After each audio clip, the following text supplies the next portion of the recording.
Mientras trabajaba como niñera, descubrí que la niña que cuido es la que mi hija perdió durante el parto hace 5 años. El sol de octubre se filtraba por las cortinas de gasa blanca cuando sonó mi despertador. Eran las 5:30 de la mañana, y como cada día desde hacía 3 meses, me levanté con una mezcla de cansancio y determinación. A mis 52 años, jamás imaginé que estaría trabajando como niñera, pero la vida tiene formas extrañas de llevarnos por caminos inesperados. Me vestí con el uniforme gris que la señora Montero había insistido que usara, es más profesional, Dolores, y me recogí el cabello canoso en un moño discreto. Mientras me miraba al espejo del pequeño baño de mi apartamento, intenté sonreír. Hoy era un día especial. Lucía, la niña que cuidaba, cumplía 5 años. El autobús que me llevaba al barrio residencial de Las Lomas iba casi vacío a esa hora. Me senté junto a la ventana, observando cómo la ciudad despertaba lentamente. Pensé en mi hija Carmen, en cómo estaría despertando también en su apartamento al otro lado de la ciudad. Hacía semanas que no hablábamos. Desde aquella discusión sobre su decisión de no intentar tener más hijos, de cerrar definitivamente esa puerta después de la tragedia. Mamá, ya lo he superado. ¿Por qué tú no puedes?, me había dicho con esa frialdad que había desarrollado como escudo. Pero yo sabía que no era cierto. Nadie supera la pérdida de un hijo, ni siquiera de uno que apenas llegó a respirar. La mansión de los Montero apareció imponente al final de la calle arbolada. Era una construcción moderna de 3 pisos, toda cristal y acero, tan diferente a la casa humilde donde había criado a Carmen. Toqué el timbre y Rosario, la cocinera, me abrió con una sonrisa cansada. Buenos días, Dolores. La niña ya está despierta, está muy emocionada por su cumpleaños.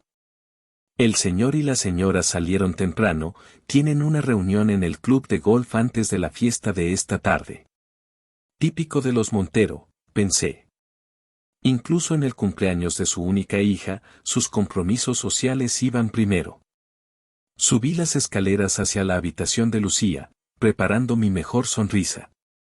La encontré sentada en su cama con dosel, rodeada de peluches, hojeando un libro de cuentos.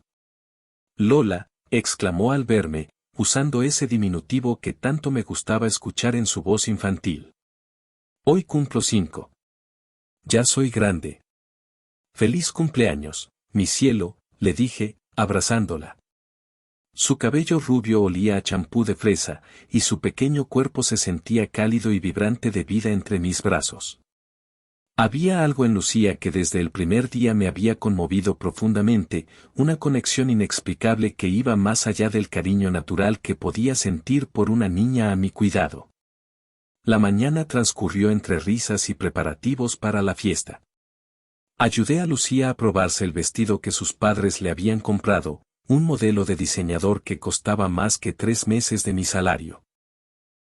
Y le cepillé el cabello con cuidado mientras ella me contaba, con la inocencia de sus 5 años recién cumplidos, todos los regalos que esperaba recibir. ¿Y tú qué me vas a regalar, Lola?, preguntó de repente, girándose para mirarme con esos ojos azules que parecían contener todo el cielo. Es una sorpresa, le respondí, pensando en el pequeño ángel de porcelana que había comprado con mis ahorros. Era una pieza antigua que había encontrado en un mercadillo, nada comparable con los juguetes caros que recibiría, pero algo me decía que a Lucía le gustaría. Mientras la niña se distraía con sus juguetes, bajé a la cocina para ayudar a Rosario con los preparativos del almuerzo. La encontré hablando por teléfono, visiblemente alterada. Sí, señora Montero, entiendo. No, no se preocupe, nos encargaremos de todo. Sí, Dolores está aquí. Por supuesto, le diré. Cuando colgó, su expresión era una mezcla de irritación y resignación. Los señores no vendrán hasta la fiesta de la tarde. Al parecer, surgió un imprevisto con unos inversores importantes. Quieren que tengamos todo listo y que tú te encargues de vestir a Lucía con el vestido nuevo, el rosa, no el que se probó esta mañana. Sentí una punzada de indignación. ¿Cómo podían perderse el almuerzo de cumpleaños de su hija? Pero no dije nada. No era mi lugar juzgar, aunque cada día me resultaba más difícil entender cómo unos padres podían ser tan distantes con una criatura tan maravillosa como Lucía. Después del almuerzo, mientras Lucía dormía su siesta, me senté en el pequeño escritorio de la habitación contigua que usaba cuando necesitaba descansar. Saqué de mi bolso la pequeña caja con el ángel de porcelana y la tarjeta que había escrito la noche anterior. Fue entonces cuando noté que el cajón del escritorio estaba entreabierto. Nunca había husmeado en las pertenencias de los Montero, pero algo me impulsó a abrirlo completamente. Dentro había una carpeta con documentos. Probablemente algo relacionado con el trabajo del señor Montero, pensé, y estaba a punto de cerrar el cajón cuando un nombre captó mi atención: Hospital San Rafael. El mismo hospital donde mi hija Carmen había dado a luz a su bebé muerto 5 años atrás. Una coincidencia, nada más, me dije. Pero mi mano, como si tuviera voluntad propia, tomó la carpeta y la abrió. Lo que vi hizo que mi corazón se detuviera por un instante. Eran documentos de adopción. Certificados de nacimiento. Uno original, tachado, con el nombre de los padres biológicos, Carmen Vega y Martín Soto. Mi hija y su ex marido. Y otro, oficial, con los nombres de Eduardo y Valeria Montero. La fecha de nacimiento coincidía exactamente, 16 de octubre, 5 años atrás. El día que supuestamente mi nieta había muerto al nacer. El mundo pareció detenerse a mi alrededor. Las paredes de la lujosa habitación comenzaron a girar, y tuve que sujetarme al borde del escritorio para no caer. No podía ser cierto. Era imposible. Carmen había sostenido a su bebé sin vida en sus brazos. Yo había estado allí, había visto su dolor, habíamos enterrado a la pequeña en una ceremonia íntima 2 días después.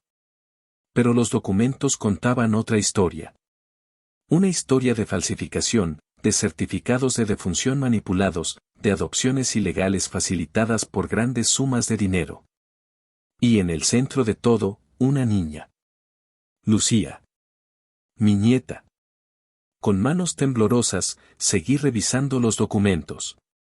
Había correos electrónicos impresos entre Eduardo Montero y alguien llamado Dr. Herrera, el mismo médico que había atendido el parto de Carmen.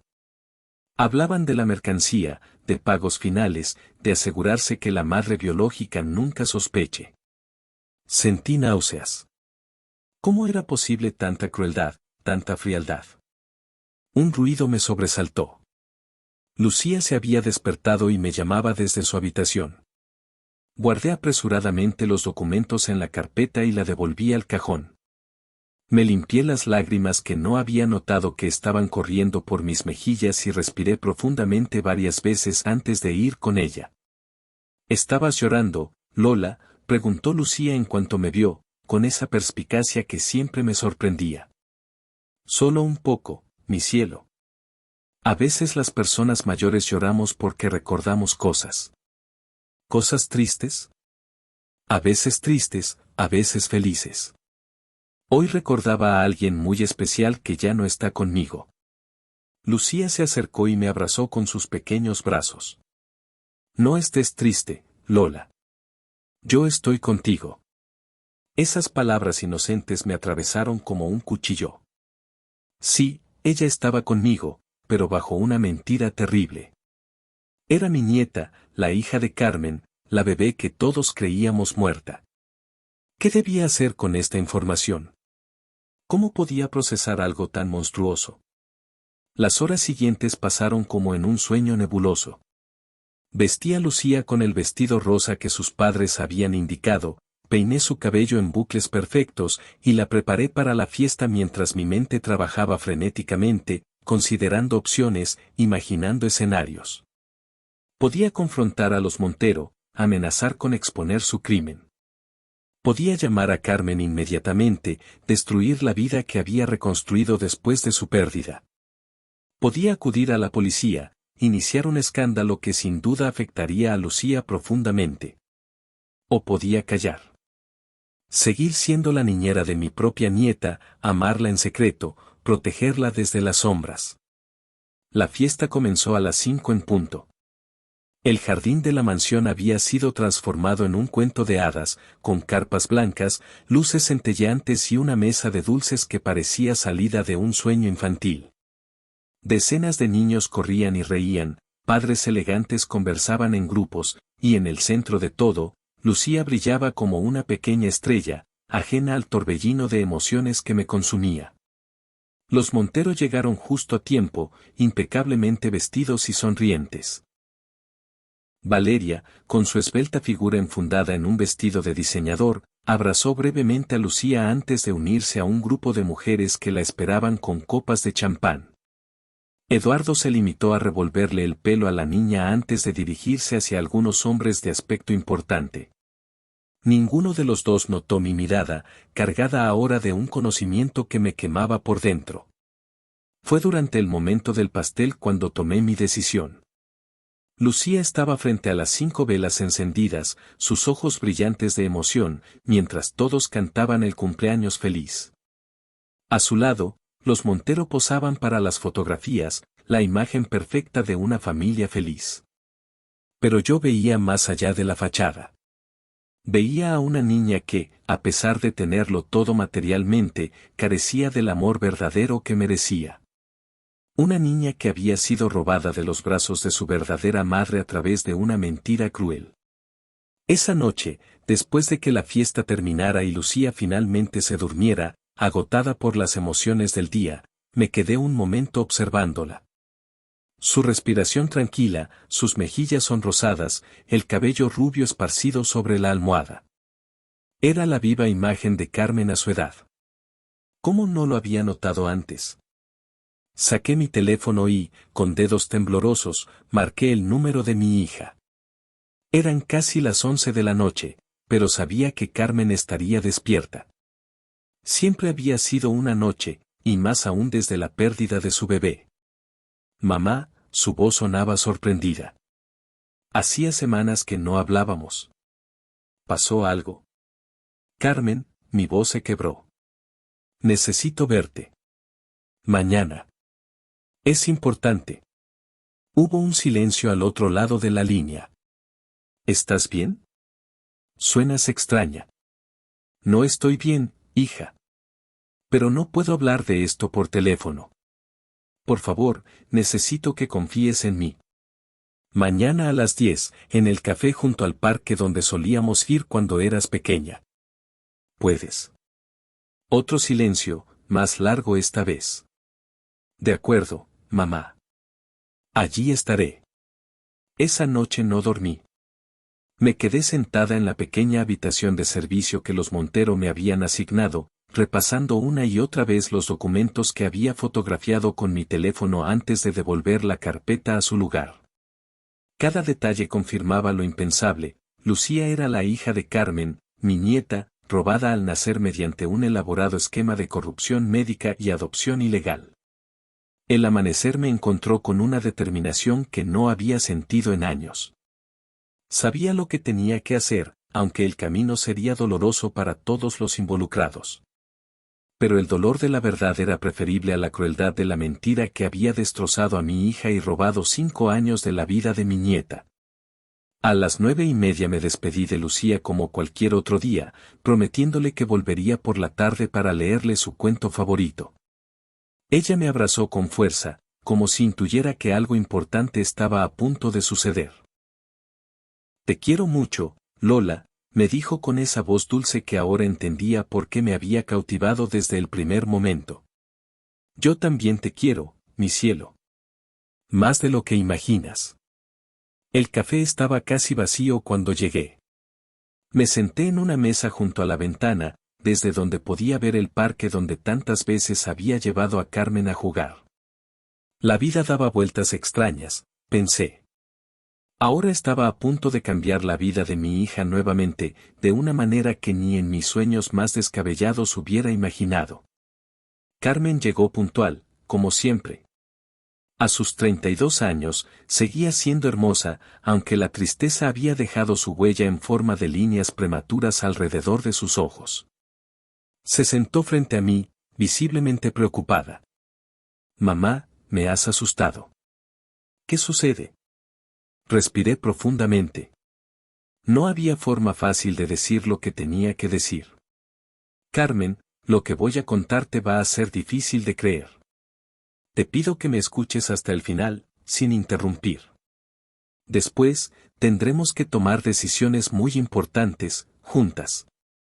Y así, en ese pequeño café, con el ruido de la ciudad como telón de fondo, le conté a mi hija la verdad sobre su bebé.